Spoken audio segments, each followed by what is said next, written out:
Hello students! Welcome to our journey of winding up in Malaysia.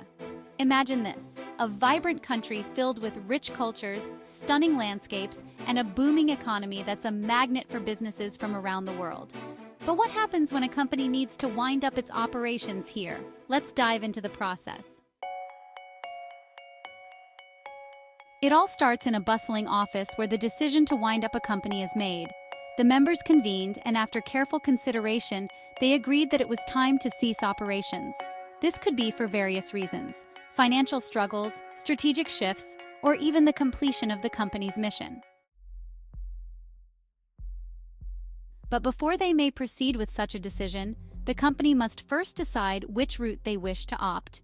There are two main ways to close the company: voluntarily or compulsorily. A voluntary wind-up is like the members deciding amicably to end the company's activities because they've accomplished their goals.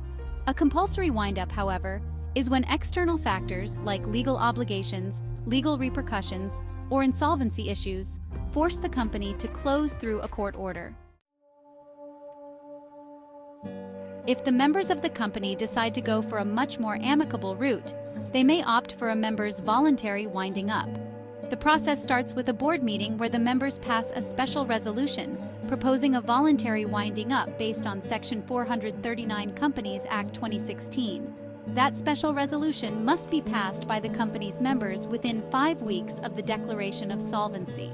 This resolution officially approves the voluntary winding up. It must be filed with CCM and published in a widely circulated newspaper within 14 days.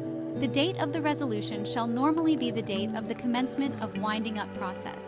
This is usually initiated when the company is solvent and can pay its debts within 12 months. Declaration of solvency. According to Section 440 of the Companies Act 2016, directors must make a declaration of solvency, confirming that the company can pay its debts within 12 months from the commencement of winding up. This declaration must be filed with the Companies Commission of Malaysia or CCM. But what happens if no declaration of solvency is filed? Well, the members' voluntary winding up will be converted into the creditors' voluntary winding up. Appointment of liquidator. As per Section 445 of the Companies Act 2016, members appoint a liquidator to oversee the winding up process. The liquidator takes control of the company's affairs, assets, and liabilities. This appointment must be notified to CCM within 14 days. Notice to creditors. Under Section 446 of the Companies Act 2016, the liquidator will check the financial status of the company. If the company is truly solvent, then the liquidator must notify all creditors of the winding up process and invite them to submit their claims. Notices must be published in a widely circulated newspaper and sent directly to the known creditors. But what happens if the company is unable to pay its debt within 12 months? In that case, the liquidator will call up all the creditors for a creditors' meeting and will then notify them of the winding up process. From then, the members' voluntary winding up will be converted into creditors' voluntary winding up. Asset liquidation. According to Section 456 of the Companies Act 2016, the liquidator begins the process of asset liquidation. This involves selling the company's assets and converting them into cash to pay off the company's debts. Debt settlement.